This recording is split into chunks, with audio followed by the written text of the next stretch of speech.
never imagined I'd end up in a situation like this, torn between what I want, the life I built with my husband, and the fear of losing it all. Yet here I am, sitting on our couch, well, technically his now since he paid for it, trying to figure out how to repair the damage I've caused. We've been married for 4 years, and while we've had our share of highs and lows, I never thought things would unravel to this point, where everything feels so raw and exposed. Part of me knows I've made serious mistakes.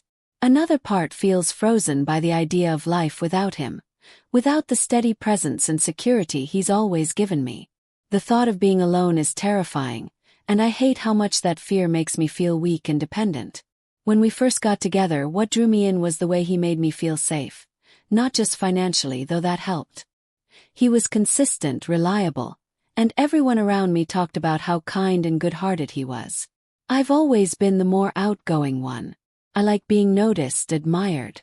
I've been told I'm beautiful for most of my life, and somewhere along the way, I started needing that attention more than I should have. It made me feel powerful, in control, like I mattered. Even after we got married, I didn't fully let go of that need.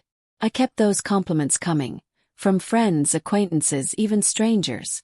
It seemed innocent at first, or at least that's how I justified it to myself. But it's easy for lines to blur.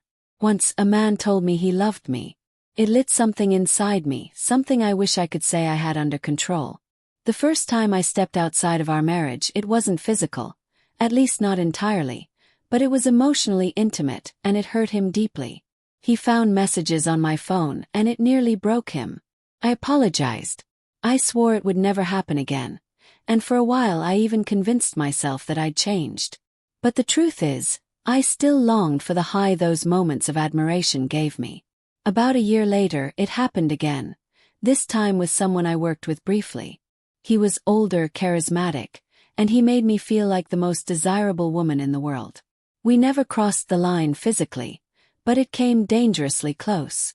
My husband never really knew the full truth about that one, so it didn't spark the kind of devastation the first time did. Still, I carried the guilt. And then came the affair, the one that started 2 months ago and only came to light last week. This time it was real, physical, and undeniable. He was a friend, someone close to both of us. He had a family of his own. We connected in a way that made me feel alive like I hadn't in years. But once it ended and I tried to move on, my husband found out. I'll never forget the look in his eyes. It was like something inside him just died. That moment shattered something between us. My instinct was to defend myself, to minimize what had happened, to say it was a mistake, that I was confused, that I didn't mean for it to go that far. But I could see it didn't matter. He'd shut down emotionally. He was gone. Now we're still under the same roof. Not because we're working through things, but because I have nowhere else to go. I haven't worked in years. I've depended on him for everything. Rent, food, stability. And he's always given it freely, never once complaining. That was one of the things that made me fall for him. But I never thought about what might happen if I pushed him too far. Now I'm afraid he'll ask me to leave, or worse, just coexist with me in this cold silence forever. What scares me more than anything is the thought of being alone. That fear outweighs even the shame I feel, and that realization, that I'm more afraid of being abandoned than of what I did, makes me feel disgusted with myself. Am I really so selfish that my biggest concern is ending up by myself, rather than truly owning the pain I've caused him? I want to fix this, or at least part of me does. I want his forgiveness. But I know I've asked for it before. This time feels different though, like we're on the edge of something permanent.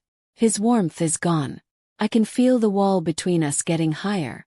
If he cuts me off completely, who am I without him? Where do I go? What do I do? Sure, I could find someone else to flatter me, to tell me I'm beautiful. That's never been the problem. But that's not the same as having someone who knew all my flaws, all my chaos, and still chose to stay. Looking back over our marriage, I see the pattern. I seek attention, I blur lines, I mess up, and I expect him to hold everything together. Maybe that's what I really loved about him.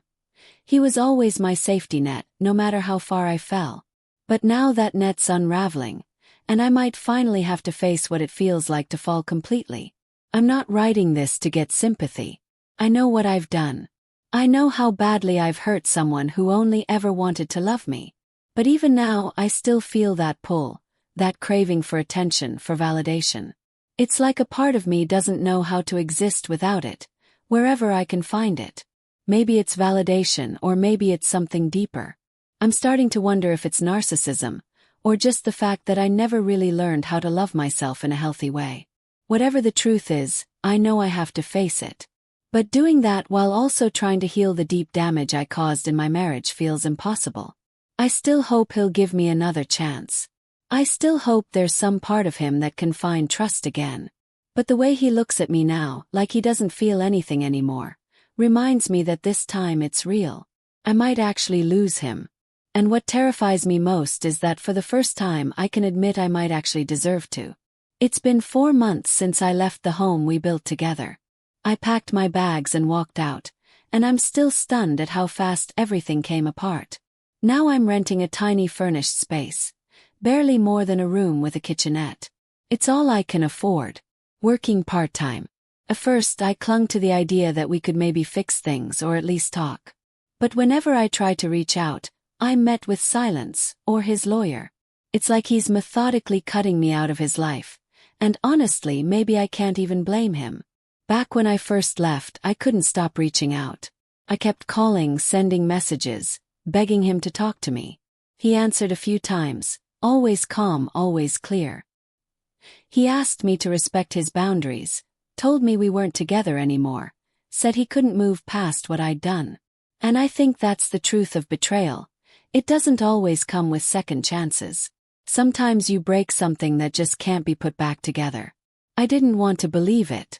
I kept hoping that if I just showed how sorry I was, if I just proved I'd changed, he'd let me in again. But he hasn't. And I'm starting to understand that he might never. There are moments when the grief hits so hard I catch myself drafting long texts or emails, trying to explain, trying to say sorry again, trying to make him understand what was going through my mind back then. But I stop myself because it finally makes sense. It doesn't matter how much I've changed if he can't even bear to look at me now. This is what consequences look like. They don't disappear just because you're different now, or because you regret what you did. Some damage is final. I've picked up more hours at work, and honestly it's helped. When I'm busy, I don't have space to spiral. There are tasks to finish, customers to talk to, people to greet. But once I clock out, the silence returns. The loneliness settles in. The hardest time is at night, when I'm alone. When I imagine him moving on, shutting me out for good. The man I cheated with has moved away with his family. I've heard he's trying to rebuild things at home, and I don't feel resentment about that. If anything, I hope they make it. This whole thing has shown me just how far-reaching heartbreak can be. It doesn't just destroy 2 people. It leaves cracks in entire families, friendships, and all the quiet relationships that surround them. Regret and solitude have become my greatest teachers, and if there's one thing I truly understand now, it's that the person you betray is not responsible for your healing. That's my burden now, my path. And even though it hurts to admit that my marriage might really be over, I'm learning to stand again, however shaky my footing still feels.